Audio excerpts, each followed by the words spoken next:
আজকে সকাল সকাল আমি আর আম্মু পিঠা বানাতে লেগে পড়ছি না আম্মু? হ্যাঁ, পিঠা বানাইতে লেগে তো এখন একটা বিপদে পড়ে গেছি। কিন্তু আমাদেরকে কে আটকায়? যতই বিপদ আসুক ইনশাল্লাহ আমরা সেটা মোকাবেলা করেই জয় হয়ে ছাড়বো। এই পিঠাটা কিন্তু এভাবে বানায় না, অন্যভাবে বানায়, কিন্তু আমি এভাবে বানাচ্ছি কারণ আমি হাল ছাড়িনি।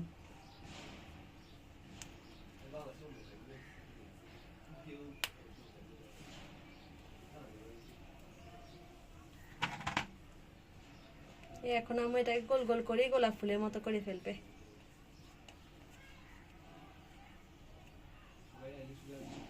এই পিঠাটা কিন্তু আমরা ময়দা দিয়ে তৈরি করছি না আম্মু? হুম। শেষে দিয়ে কিরকম হয় সেটা আপনাদেরকে দেখিয়ে দিব।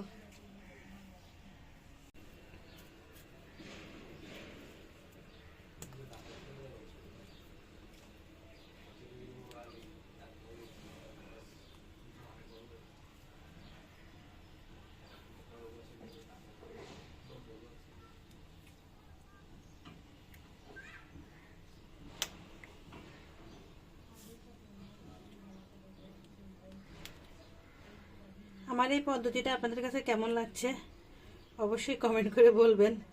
আমি কিন্তু অনেক রকমের ট্রাই করছি, কিন্তু সেটা আমি পারি নাই, মানে ব্যর্থ হয়েছি। আমি জানি না এটা আমার ব্যর্থতা নাকি এই জিনিসটাই ঠিক নেই, সেটা বুঝতে পারছি না। কিন্তু তারপরে আমরা হাল ছাড়িনি, আমরা মা আমি বলছি আজকে বানাই সারমু, এই জন্য বানাই ফেলছি। দেখেন হাতের কারুকাজটা আরো বেশি সুন্দর হয়েছে।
এই তো পিঠাগুলো ভেজে নিচ্ছি। একটু বাদামি কালারের চাইতে একটু বেশি কালার করব, এর বেশি করব না, কারণ বেশি লালচে কালার করলে আবার সুন্দর লাগবে না। পেনিনসুলার থেকে আইসি উনি।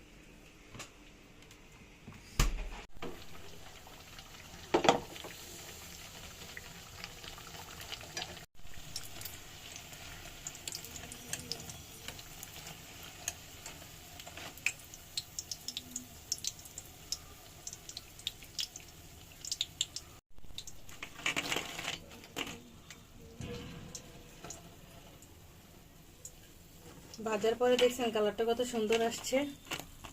এগুলোকে এখন একটু ঠান্ডা হতে দেব।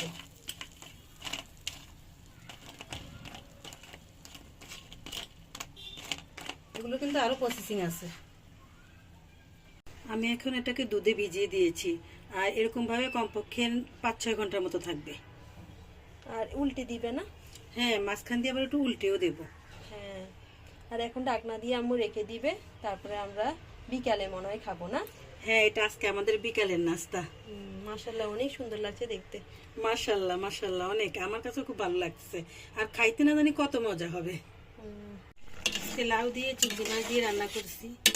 এত মজার একটা তরকারি, আমার খুবই প্রিয়, বিশেষ করে শীতকালে। আর দেখেন কতগুলো ধনিয়া পাতা দিচ্ছি, কি যে ভালো লাগছে না। এতগুলো ধনিয়া পাতা দিয়ে কোনো তরকারি রান্না করলে আমার খুব ভালো লাগে।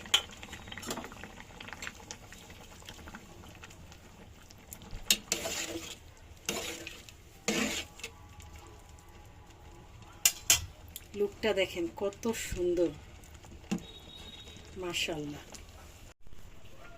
আর এগুলো হচ্ছে সর্ষে শাক। এই শীতকালে সর্ষে শাক বেশি বেশি পাওয়া যায়, আর এখনই খাওয়ার সময় সর্ষে শাক খাইলে কিন্তু অনেক উপকার শরীরে। তো আমি এখন এগুলোকে ভাজি করব।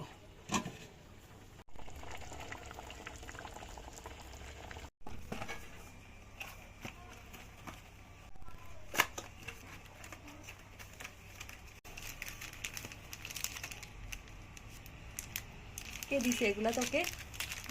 কে দিছে? এগুলো বৃত্তি পরীক্ষা দেয়।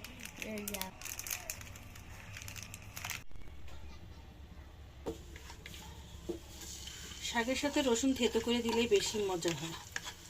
আমি এই যে হাম্বল দিস্তায় থেতো করে নিচ্ছি।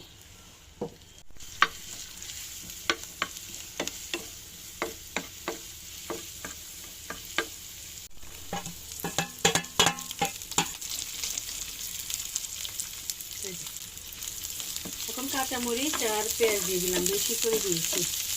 এইভাবে কাঁচামরিচ পেঁয়াজ বেশি করে দিলে শাক ভাজি করলে কিন্তু খুব মজা হয় না?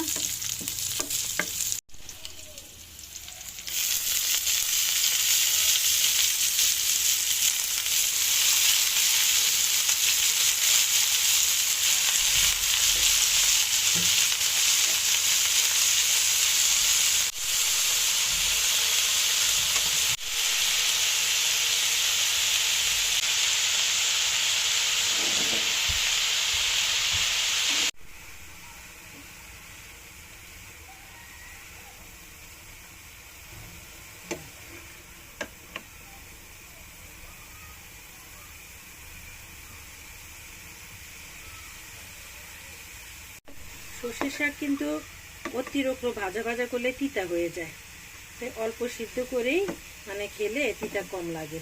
এই জন্য আমি এর থেকে বেশি আর সিদ্ধ করব না। এই যে এখন সবুজ সবুজ থাকতে আমি কিন্তু তুলে ফেলবো।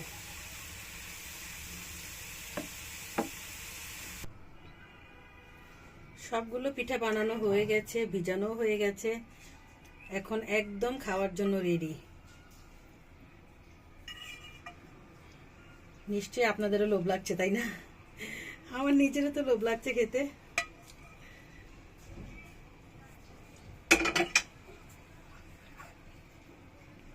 আসলে আমার চিন্তা ভাবনার বাইরে হয়েছে, মানে আমি ভাবি নাই যে এত সুন্দর হবে, কিন্তু খুব সুন্দর হচ্ছে। এখন আমি বাদামও ছিটিয়ে দিলাম একটু।